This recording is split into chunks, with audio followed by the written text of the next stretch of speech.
Hi guys, good morning. Welcome and welcome back to my channel. Since na hindi ako makatulog, so maglakad-lakad, punta ng orchard, maghanap ng makain talaga.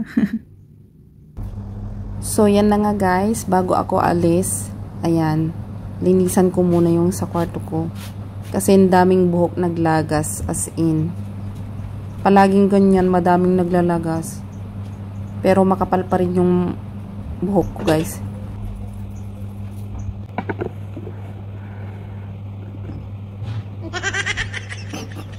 Guys, pasensya na kayo sa kawal. Okay lang naman. Unting lipstick lang guys. Sa kamay ko na lang. Ito gamit ko. Parang Cutex.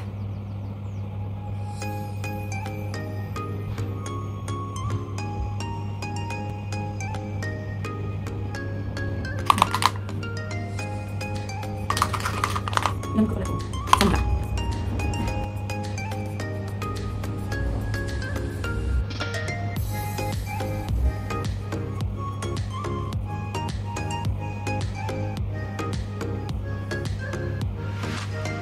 Dagdag.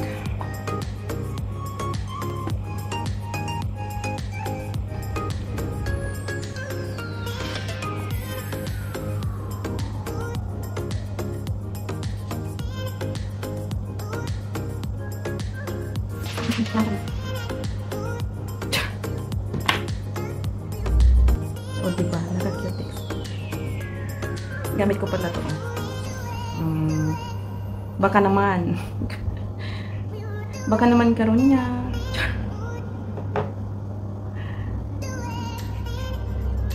So yun guys, lalabas na ako. Since na hindi ako makatulog, maglakad na lang. Time check guys.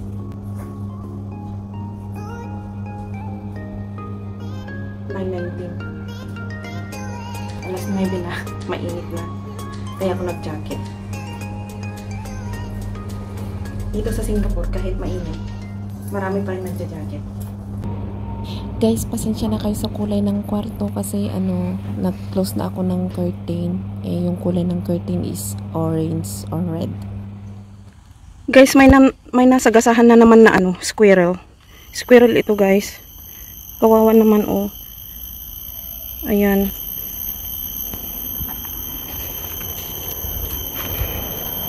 Tatanggalin ko dyan para hindi. Kawawa naman oh guys.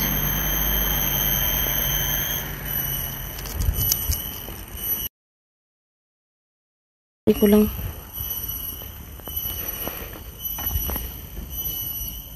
Oh my god, sorry. Kawawa naman siya oh.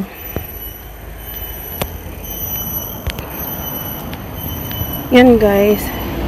A few months ago may raccoon dun sa malapit sa harapan ng bahay namin. Nasagasahan din. Kawawa naman. Oh my Kaya, god. The carbon. Nilagay ko na lang sa gilid guys. Kawawa naman yung squirrel. Siguro tatawid yun. Ganon din yung raccoon na nakita ko before, a few months ago. Nilakad ko yung aso. Gabi yun. Yung raccoon na yun guys, yun ang pumapasok sa kusina namin. 2 days na every morning, yung kusina, kalat yung kinain yung banana o yung apple. Pero yung orange hindi naman niya ginalaw. Pagkalipas siguro ng 2 araw, ayun, nabangga siya. Magkukross siguro. Kaya kawawa naman. So yan guys, kawawa yung squirrel din. Ayan. Guys, dito sa banda rito hindi pa siya masyadong mainit. Ewan ko lang sa banda ron this time. Hopefully hindi. So yan. Kasi madaming madaming mga kahoy.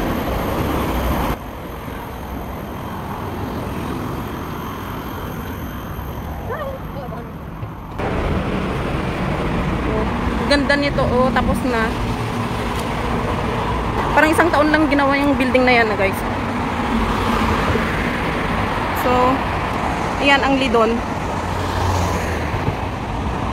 Apat ata na building. Ayan, simula doon. Tapos yung isa, parang apat na building. Ito bakante nun. Parang isang taon lang ginawa. Hindi pa ata. Ngayon, this year lang ata ginawa eh. Tapos na, kondo.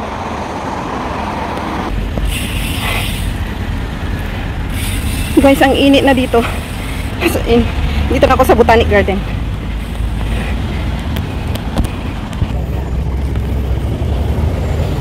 Yan, dito na ako sa Botanic Garden. Pasok ako sa loob.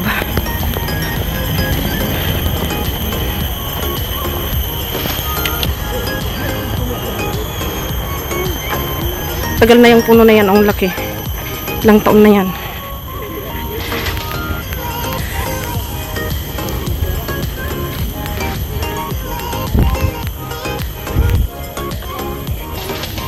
Madaming tao ngayon kasi family day. It's Sunday.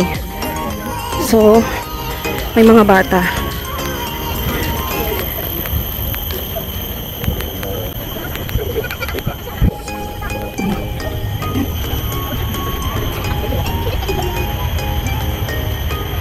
Gandang mag-relax dito, guys. Yan siya.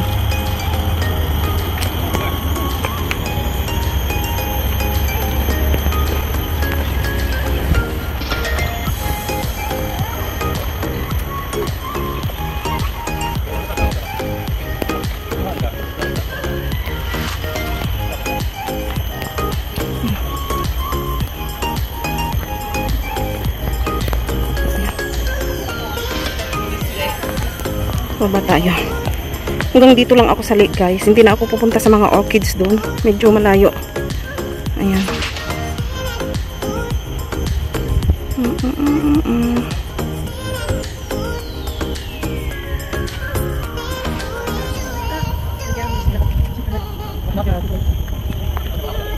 Ayan, malawak din.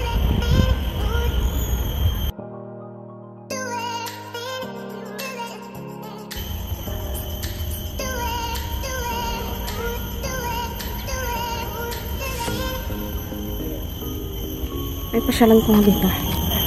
Papasok na ako dyan. Guys, may natutulog dyan. Alam nyo guys, may mga amo na hindi okay.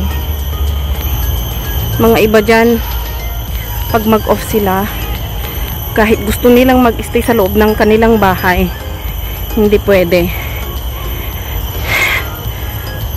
Siguro yung iba pwede, kaso maingay. Usually mga kwarto ng mga helpers sa tabi ng kusina. So pag andun mga amo, mag-ingay sila, wala din, hindi ka makapagpahinga. Kaya ang iba dyan, natutulog, pupunta sila sa park. Ayun nga, yung pinakita ko kanina, ayun, nagahiga sila doon, mas tahimik, may hangin, ay fresh air. Kaya thankful ako na okay yung amo ko kumpara sa iba, kasi may sarili kaming kwarto. Bali dalawa kami sa isang bahay, tag-isa kami ng kwarto kasing laki ng bahay eh. Kaya swerte pa rin ako kumpara sa iba, kasi kung gusto kong matulog, makatulog ako. Hindi masyadong maingay. At saka lang maingay kapag bababa ang mga bata. Yung dalawa kong alaga is naman, nasa taas lang naman lagi, naglalaro ng computer. Pero sometimes magingay sila, magsigawan, ganun. Pero okay na yun. At least nakakapagpahinga pa rin. May mga amo pa dyan na kapag hindi lumabas yung katulong, andyan lang sa kwarto, tawagan siya, mag-request, mga ganong amo. Kaming mga helper, hindi kami makatanggi kasi ayaw naming argue na yun ang cause ng hindi pagkakaunawaan sa between employer at helper. Kaya yun guys, kaya tiis-tiis lang mga kabayan. May mga iba din dyan na walang kwarto. Doon lang sila sa sala. Na-try ko na yan guys. Pero saglit lang kasi nag-move kami ng bahay.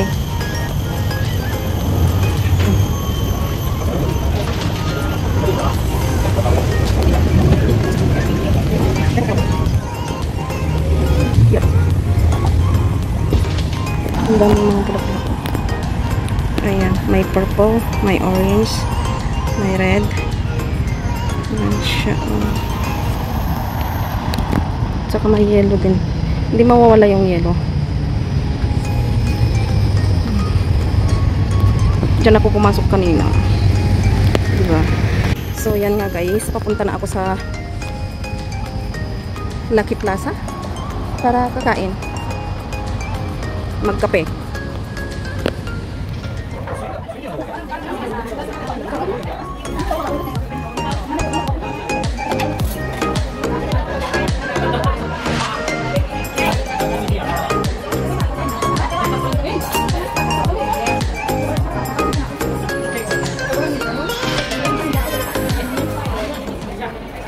So, yan na nga guys. Mekos-mekos muna tayo dyan. Mekos-mekos muna yan. Kain po tayo. Mekos-mekos pa more para masarap. Mekos-mekos lang yan. Diba? Oh. Kain po tayo guys. Ciao! Guys, pagpasensyahan nyo na yung background kasi talagang ganyan dyan. Maingay, parang palengke. So, yan. Mekos-mekos muna tayo, guys. So, yan. Kain po tayo, guys. Ang sarap pala pag na mekos-mekos ng mabuti. Ayan, guys. Pauwi na. Ay, magbabas ako kasi mainit na. Punta na ako ng bus stop. Mag-MRT sana ako kaso mas komportable ako pauwi pag bus. Kasi kapag kapag train, kailangan kong mag-akyat, baba, palipat-lipat ng train. So, dito na lang diretso. Init guys.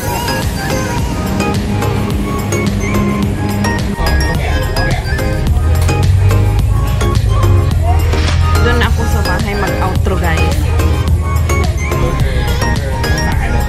Pagdating ng bahay, maligo, matulog. Ayan. Diba? Sana everyday off day. Uy, ka na lang sa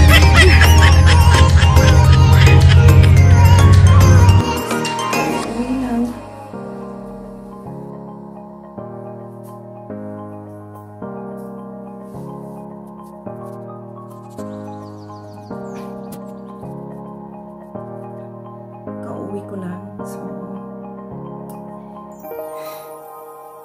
yan lang ang video ko for today's vlog. So, thank you for watching guys. See you on my next vlog. Keep safe. Bye!